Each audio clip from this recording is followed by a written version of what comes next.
Harka fuunee akkam jirtu hordoftoota Oromoo Koo chaanaali. Kun Oromoo Koo chaanaaliidha. Ani immoo Burtukaan Danuuti. Har'a immoo viidiyoo biraadhaan gara keessanitti deebi'ee dhufeera. Viidiyoon koo har'a akkuma uffannaan koo ibsu jechuudha. Uffannaan koo kunoo maalidha?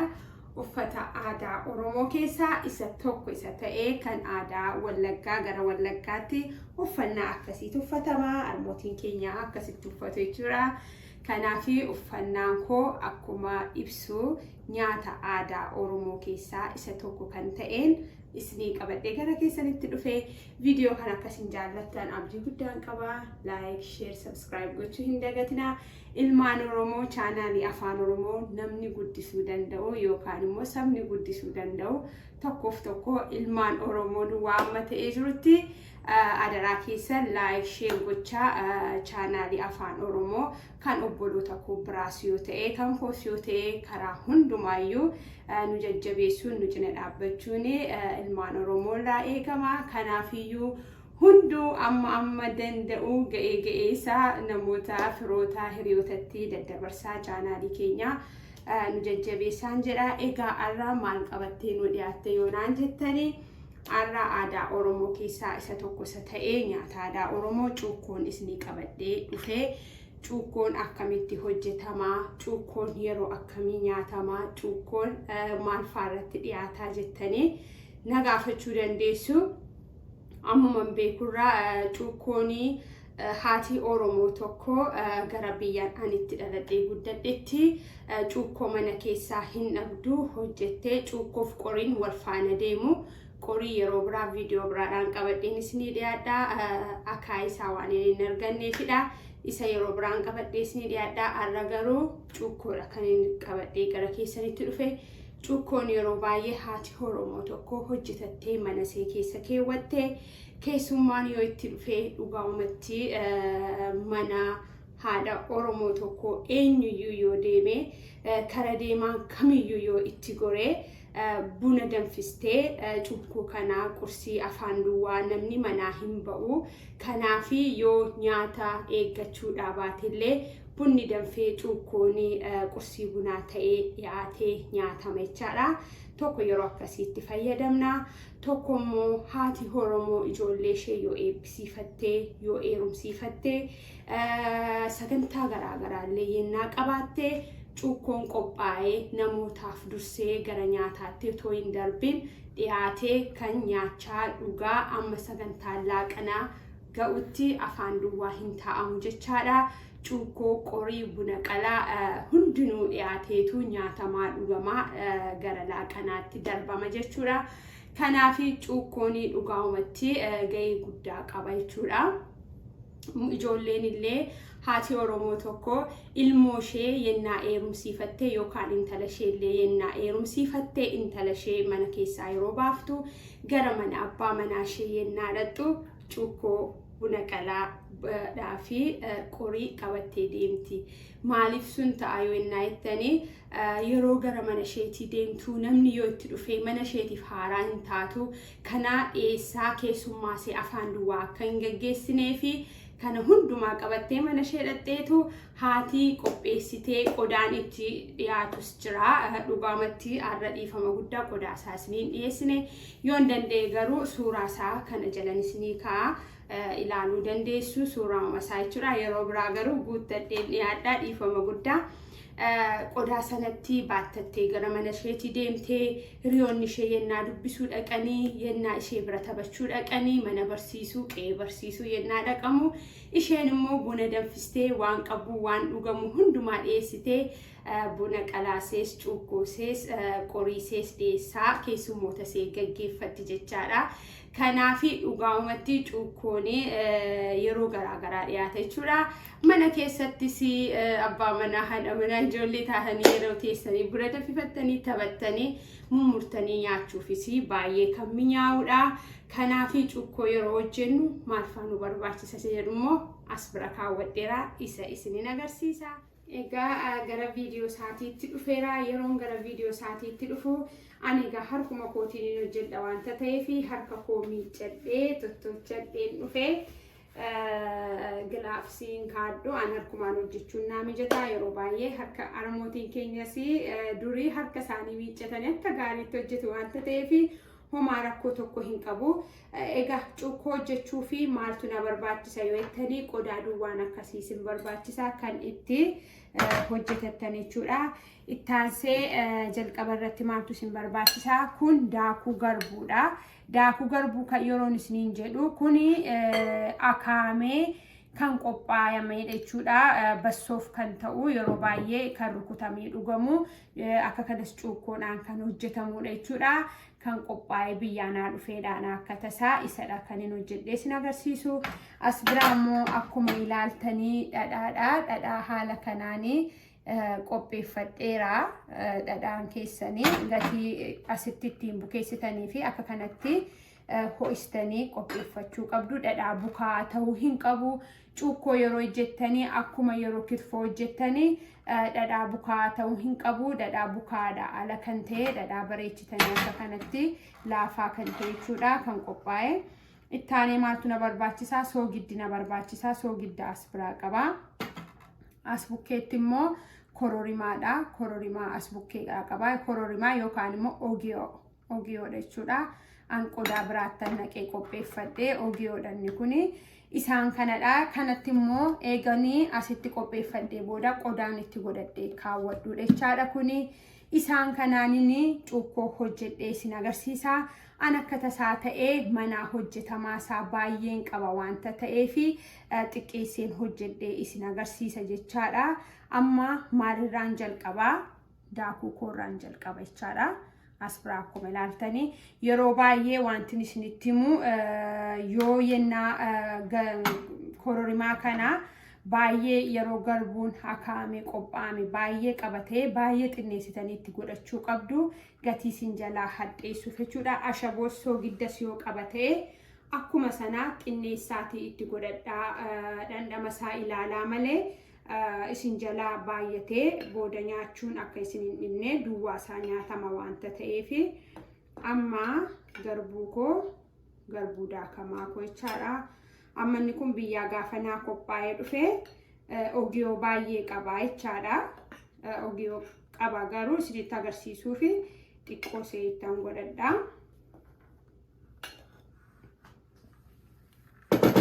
Fedha keessanii qopheeffitu an garuu baay'ee xiqqeesseen qopheessaa akkuma isiniin jedhetti jechuudha.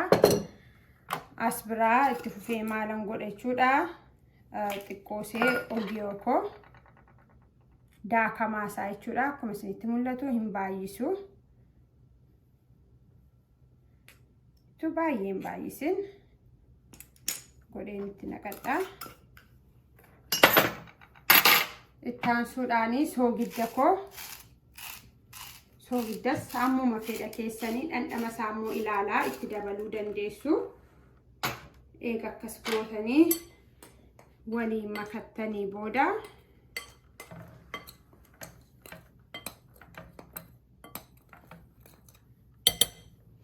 eega makattanii booda maalirraan jalqabaa? Dhadhaa koo kun akkuma nasitti argitanii dhadhaa keessanitti naqxanii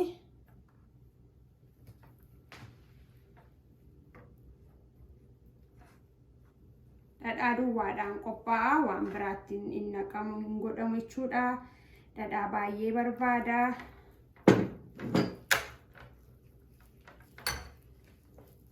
Isa booda harkuma keessanii sukkuumuudha. Waan biraa hin qabu.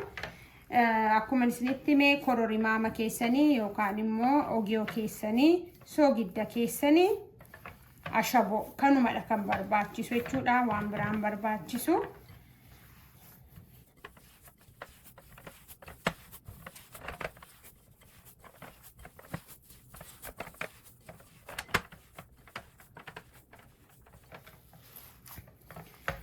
Yenna sinjalaa xinnaatu dhadhaani ittuma daddabalachaa jechuudha.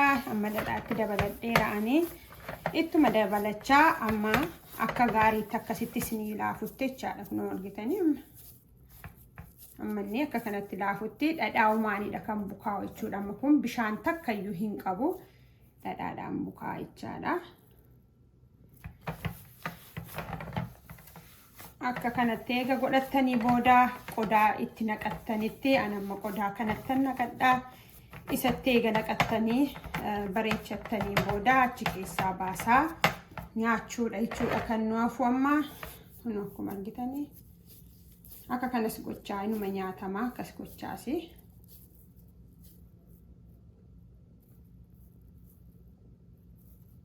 Dhugaamatti baay'ee mi'aawa.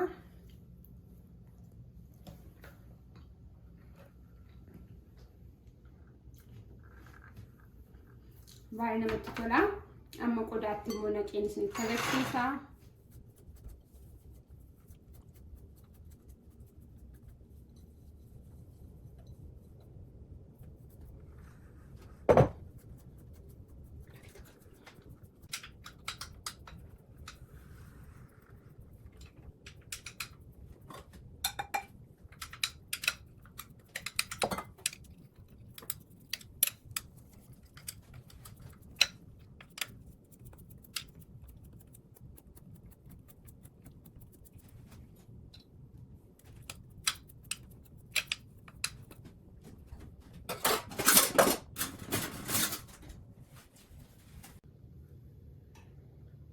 Egaa bunni keenya dhiyeeffannee cuukkoo keenya mummurree dhiyeeffachuuf egaa qophii koo xumuree gara keessanitti dhufeera.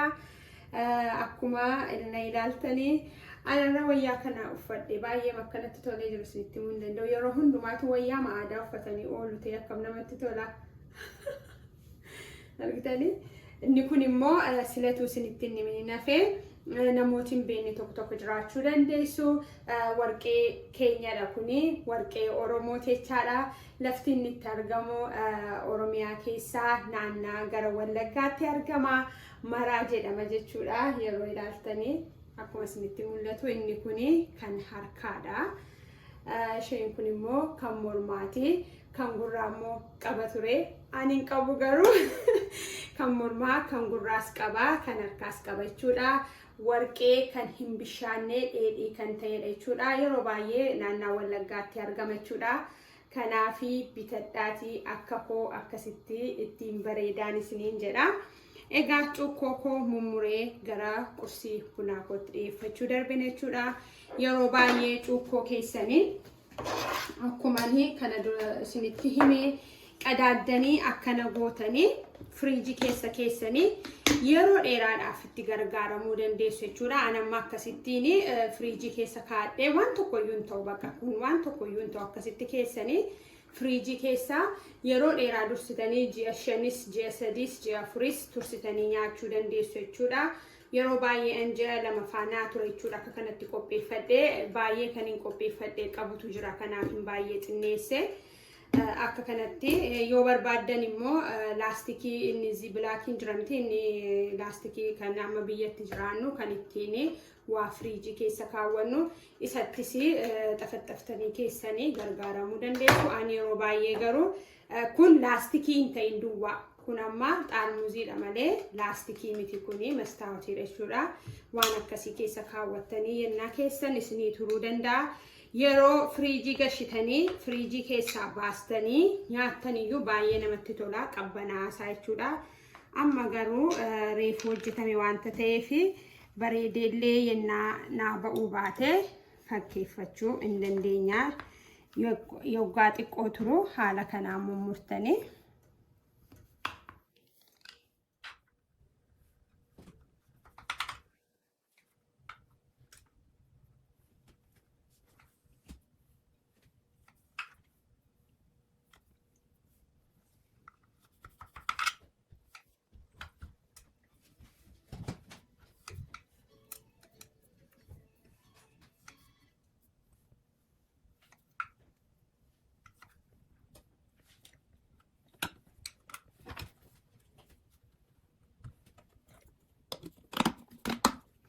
Egaa haala kana fakkaatuun cuukkoo keessan dhiyeeffattu jechuudha. Kunoo mummurtanii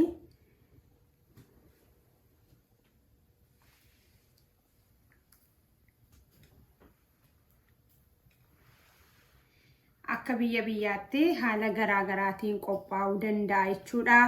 Garuu akka ani iddoon itti dhaladhee naannaan itti dhaladhee guddadhetti egaa haala kanaan qopheessinee gargaaramna. Haala Oromiyaan bal'aa wanta taateef immoo iddoo biraatti immoo cuukkoo akkamitti akka qopheessanii yeroo biraa viidiyoo biraadhaan qabadheen isinitti deebi'ee jechuudha. Arraafi ani gamanumaanii buna koo buufachaa qursii bunaa koo nyaachaa jechuudha. Dhugaa baay'ee namatti tola yeroo tokko mana keessan keessatti haala kanaan qopheeffattanii yeroo nyaattanii baay'ee namatti tola. Buna keessanillee yennaa barbaaddan dhadhaatti godhachaa buna dhadhaadhaan baay'ee namatti tola yeroo dhugamu. Soogidda godhattanii buna keessanii dhadhaa keessanitti godhattanii baay'ee namatti tola. Bunallee yeroo akkasitti dhuddanii haala kana fakkaatuun qursii bunaa keenyaa akkanatti kaafnee gona nyaachaa. Kana garuu wanti isinitti himu yeroo baay'ee yeroo kana nyaattanii baay'istanii nyaachuu hin qabdan afaan guutanii baay'ee gaafa gadi bu'u asitti baay'ee nama cuqqaalee nama qaba. Yeroo baay'ee garuu ijoollee yeroo nyaatanii baay'ee eeggannoo guddaa godhaafi xixiqqeessanii fuudhanii akka nyaataniif jechuudha. Mudannoo na mudatee fi baay'ee gadheedha yeroo tokko gaafa akkasitti fuudhanii guddaa isaa gushatanii as bira gadi darbuuf illee hudhuu ni danda'a jechuudha. Kana fakkaataa har'a egaa aadaa Oromoo isa bareedaa fi filatamaa ta'e keessaa aadaa keenya keessaa nyaata aadaa keenyaa tokko isa kana fakkaatu qabadhee gara keessanitti dhufeera. Akkasin baay'ee jaallattanii abdii guddaan qaba. Isinis immoo iddooma jirtanitti bakka jirtanitti haala kanaan qopheeffattanii gargaaramuu dandeessu. Har'aa fi viidiyoon koo kana fakkaataa waan na wajjin turtaniif hamma dhumaatti kabaja argadhaa ulfaadhaa.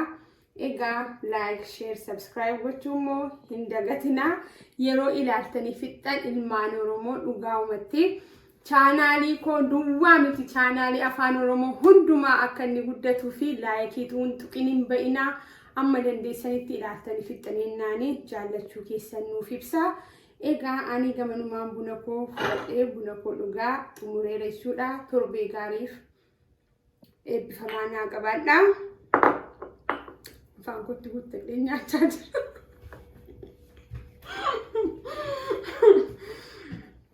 Egaa torbee nagaaf eebbifamaa naa qabaadha.